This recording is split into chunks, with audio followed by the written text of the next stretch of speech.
प्यारे विद्यार्थियों, हमने ऐसा जितने भी वीडियो बनाए हैं सब में आपको चैप्टर से रिलेटेड जितनी भी चीज़ें सब दी हैं। लोग अगर ऐसे कोई बनाता है कि इम्पोर्टेंट फार्मूला दैट वो ठीक है, पर सवाल कहीं से भी बन सकता है, इसलिए हमें हर एक चीज़ को लेकर चल रहे हैं। आप हर एक चैप्टर को लगभग 10 से 15 मिनट में कवर कर सकते हो। आज हमारा मॉडर्न फिजिक्स का अगला पार्ट है न्यूक्लियर फिजिक्स। आइसोटोप उसे कहते हैं जिनका स्थान सेम हो यानी जेड सेम हो, जिनका भार सेम हो वो आइसोबार होते हैं, और जिनमें न्यूट्रॉन सेम हो उसको आइसोटोन कहते हैं। Properties of nuclei. न्यूक्लियस जो रहता है उसकी साइज़ फर्मीमीटर ऑर्डर की रहती है। रेडियस का फॉर्मूला होता है R0 A⁻⁴। ए जो है मास मास नंबर है। R0 जो है कांस्टेंट है 1.2 फर्मीमीटर। डेंसिटी 2.3 × 10⁻17। किसी भी न्यूक्लियस की ये मास नंबर पर डिपेंड नहीं करता। ये सबसे इंपॉर्टेंट सवाल बन गया आपके लिए। Next mass defect. एक्सपेक्टेड में से ऑब्जर्व घटाएंगे तो डेल्टा एम आएगा। डेल्टा एम अगर ग्राम में किलोग्राम में रखते हो डेल्टा एम इंटू C² से बाइंडिंग एनर्जी कैलकुलेट कर लो, या फिर अगर AMU में रखोगे तो delta M into 931.5 mega electron volt, ये बाइंडिंग एनर्जी आएगी। बाइंडिंग एनर्जी इस चैप्टर में सबसे इंपॉर्टेंट है। तो बाइंडिंग एनर्जी कैसे निकालेंगे सीख गए। अब कई बार सवालों में हमसे क्यू वैल्यू पूछी जाती है कि एनर्जी रिलीज हुई कि एब्जॉर्ब हुई, तो ये विद्यार्थी को जनरली याद नहीं रहता, कन्फ्यूज़ होता है वो, लेकिन ये सबसे इंपॉर्टेंट है। Q = होता है M initial minus M final into C²। अगर AMU में रखोगे तो 931.5 से मल्टीप्लाई करोगे। Q अगर बाइंडिंग एनर्जी दी हो तो देखो मास का उल्टा है बाइंडिंग एनर्जी में, binding energy final minus initial करोगे, ठीक है। Next 4th number, binding energy अगर बढ़ेगी तो स्टेबिलिटी बढ़ेगी, ऐसा मैं बिल्कुल नहीं कह रहा हूँ। बाइंडिंग एनर्जी पर न्यूक्लियॉन, याद रखना ये बात, अगर बढ़ेगी तो स्टेबिलिटी बढ़ेगी। A <30 है, वहाँ पे सारे लेस स्टेबल होते हैं, फ्यूज़न होता है, वो मिल करके बड़ा बनाते हैं।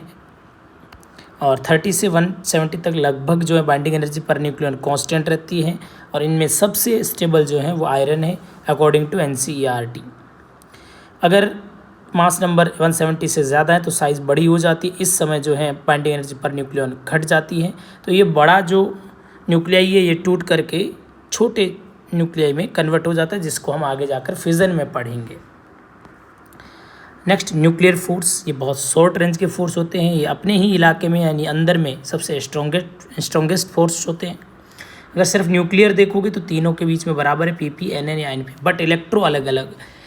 इलेक्ट्रो होगा प्रोटॉन प्रोटॉन के बीच में, न्यूट्रॉन के बीच में नहीं होगा, न्यूट्रॉन प्रोटॉन के बीच में भी नहीं होगा। तो प्रोटॉन प्रोटॉन के बीच में न्यूक्लियर फोर्स तो लग ही रहा है, साथ में रिपल्सन इलेक्ट्रोस्टैटिक्स लग रहा है। तो अगर नेट फोर्स देखोगे तो प्रोटॉन प्रोटॉन में कम होगा एज कम्पेयर टू इन दोनों के, ठीक है, इन दोनों के कंपैरिजन में इसमें कम होगा। बढ़िया सवाल बन सकता है इन पे। डिस्टेंस पर डिपेंड करते हैं और बहुत अच्छे से डिपेंड करते हैं, सेंट्रल फोर्स नहीं है, स्पिन पर भी डिपेंड करते हैं। नेक्स्ट है रेडियो एक्टिविटी। सिलेबस से हट चुका है लेकिन कुछ चीज़ें हमारे सिलेबस में है जिसको हम पढ़ेंगे नीट और JEE मेन में, एडवांस में तो पूरा है। डीके, किसी अनस्टेबल न्यूक्लियाई का स्पॉन्टेनियस डीके या डिसइंटीग्रेशन होना रेडियो एक्टिविटी कहलाता है। उस समय अल्फ़ा बीटा गामा जो हैं एक साथ नहीं निकलेंगे, बारी बारी से जैसे जिस प्रकार से ज़रूरत पड़ेगी वैसे निकलेंगे। एक्सटर्नल पैरामीटर कुछ भी रख लो उससे कोई फ़र्क नहीं पड़ेगा इसकी जो है डिसइंटीग्रेशन को। चलिए देखते हैं न्यूक्लियर रिएक्शन। जब भी हम पढ़ेंगे तो उसमें जेड और ए कंजर्व करेंगे, लेफ्ट में जो होगा वही राइट में होंगे। टोटल एनर्जी यानी mass energy plus kinetic energy जो है वो कंजर्व रहेगी, जितनी लेफ्ट में होगी उतनी ही राइट में होगी। लीनियर और एंगुलर मोमेंटम भी कंजर्व रहेंगी। इस पे हमारे सवाल बनेंगे, हम करेंगे भी इन दोनों पे। फर्स्ट वाले पे अल्फ़ा डीके। अल्फ़ा जो होता है वो हीलियम नहीं होता है, ये ध्यान रखना, हीलियम का न्यूक्लियाई होता है, ठीक है। जब A > 120 के करीब होता है तब ये जो है ए, जब आप ऐसे दिमाग में रखो कि ए जब ज़्यादा होता है तो उस समय क्या होता है, अल्फ़ा डीके होता है, ठीक है, साइज़ बड़ा होता है। अनस्टेबिलिटी जो है साइज़ की वजह से होती है। कैसे देखो, ZXA अगर एक हीलियम निकलेगा तो Z2 से कम होगा और A 4 से कम होगा। तो जब भी सवाल आए पहले अल्फ़ा का डीके कराओ, क्योंकि ए को सिर्फ अल्फ़ा ही कम करेगा, बीटा नहीं करता है, इसीलिए। अब कंजर्वेशन ऑफ मोमेंटम लगा, पहले न्यूक्लियर रुका हुआ था, अब जो है पहले मोमेंटम 0 था तो बाद में भी 0 रहना चाहिए। तो अपन क्या लिखते हैं, बाद का मोमेंटम क्या लिखोगे, इस वाई का प्लस हीलियम का। अब जीरो करना है तो दोनों का इक्वलेंट अपोजिट होना पड़ेगा, तो मोमेंटम क्या होगा इनका दोनों का सेम। तो अगर मोमेंटम कांस्टेंट है तो इनवर्सली 1/m और काइनेटिक एनर्जी के प्रोपोर्शनल आएगा। इससे हम एक बढ़िया रिजल्ट निकालते हैं। जैसे काइनेटिक एनर्जी अल्फा की निकालनी हो तो सामने वाले का mass upon total mass into Q, ये आ जाएगी काइनेटिक एनर्जी ऑफ अल्फा। बढ़िया सवाल बनता है ये भी। और वाई की लिखोगे तो सामने यानी अल्फा का mass upon total mass into Q. Next है beta, govern by weak nuclear force. दो प्रकार का बीटा डिके होता है, बीटा माइनस और एक बीटा प्लस। बीटा माइनस होता है इलेक्ट्रॉन और बीटा प्लस होता है पॉजिट्रॉन। दोनों एक दूसरे के क्या है, एंटी पार्टिकल है। n/p रेशियो अगर ज़्यादा हो जाए यानी n ज़्यादा हो जाए तो हम p को बढ़ाने की कोशिश करेंगे। तो क्या होता है, अंदर ही अंदर देखो, अंदर इलेक्ट्रॉन तो होते नहीं है, तो अंदर ही अंदर न्यूट्रॉन किस में कन्वर्ट हो जाएगा, प्रोटॉन में कन्वर्ट हो जाएगा। तो साथ में क्या रिलीज़ कर रहा है, बीटा। तो हमने ये रिएक्शन लिखी है।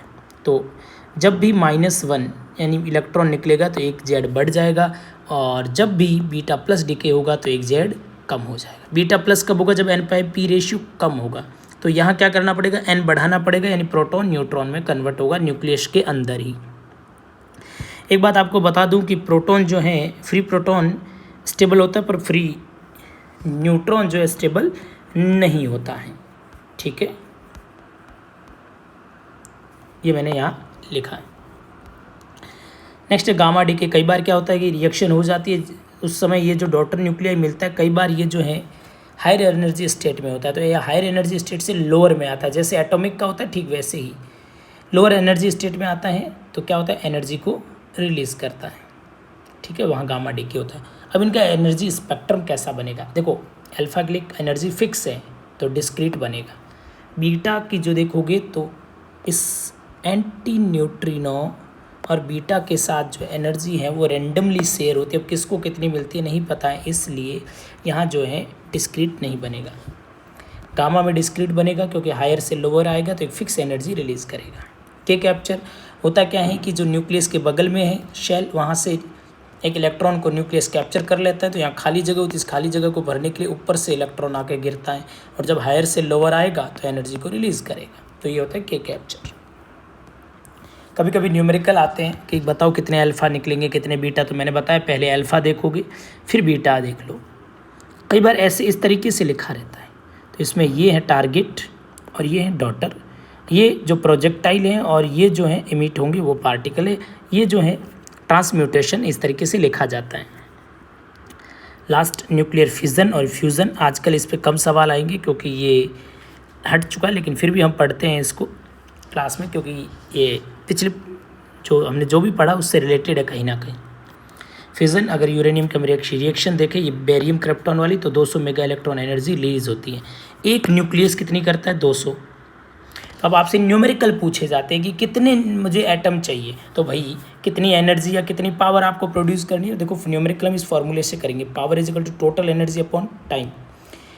एक ई अगर एनर्जी रिलीज करेंगे यानी 200 मेगा इलेक्ट्रॉन वोल्ट, तो टोटल कितनी करेंगे 200 इंटू एन। एन क्या होगा, नंबर ऑफ न्यूक्लियाई या number of fission upon T.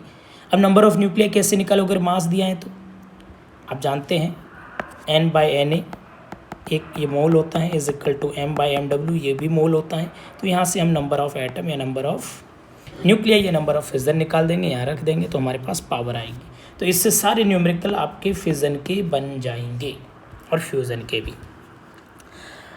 Her fission process में 2.5 न्यूट्रॉन निकलते हैं। इसको लिक्विड के ड्रॉप मॉडल से जो है एक्सप्लेन किया जा सकता है। देखो ये एक बड़ी ड्रॉप है तो छोटे छोटे ड्रॉपों में कन्वर्ट होगी इस तरीके से। डेल्टा एम जो होता है, जो टोटल मास होता है, सिर्फ उसका 0.1% जो है वो डेल्टा एम होता है, यानी मास डिफेक्ट होता है। जो एनर्जी रिलीज होती है उसमें मैक्सिमम जो पार्ट है वो काइनेटिक एनर्जी में ही जाता है, 93%। यूरेनियम 235 को हम स्लो न्यूट्रॉन से फिजन करवा लेते हैं, लेकिन यूरेनियम 238 जो है फास्ट न्यूट्रॉन से होता है। अभी जो आगे की ये 2 चीज़ें थी, ये डेटा है, आप रिमेंबर रख सकते हैं। अगर k बराबर 1 हो यानी रिएक्शन कंट्रोल है, अगली पीढ़ी में जो न्यूट्रॉन बन रहे हैं वो उतने ही हैं जितने पिछली पीढ़ी में हैं, ठीक है, तो ये कंट्रोल रिएक्शन। लेकिन अगर अगली पीढ़ी में, आने वाली पीढ़ी में अगर ज़्यादा न्यूट्रॉन बनेंगे यानी k ग्रेटर देन 1 होगा, तो ये एटॉम बॉम्ब बन जाएगा, न्यूट्रॉन बढ़ते जाएंगे तो एक्सप्लोड हो जाएगा।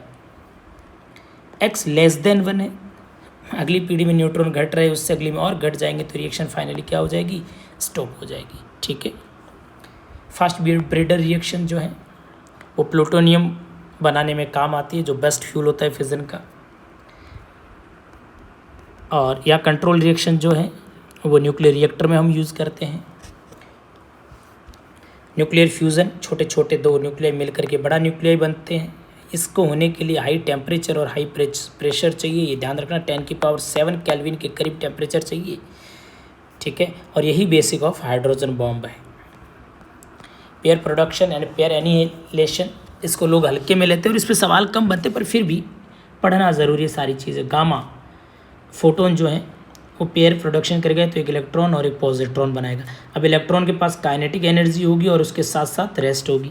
इसके पास भी काइनेटिक होगी और रेस्ट होगी। रेस्ट होती है 0.51, तो दो लोगों की होगी 1.02 और काइनेटिक होगी K+K 2K। इधर की राइट साइड की एनर्जी लेफ्ट के बराबर होगी, तो ये एक इक्वेशन बन जाएगी और इसमें से कुछ भी सवाल बन सकता है। जैसे कि एनर्जी ऑफ फोटोन कम से कम कितनी होनी चाहिए, मान लो काइनेटिक फाइनल 0, तो कम से कम 1.02 से तो ज़्यादा होनी चाहिए कि नहीं। ठीक है। चलिए, शुक्रिया, मिलते रहिएगा। और अगला टॉपिक कौन सा लेके आना है इसका आप आज कमेंट करेंगे। अभी तक मैंने नहीं बोला, इस बार मैं आपसे कह रहा हूँ कि आप कमेंट करके बताएंगे। शुक्रिया।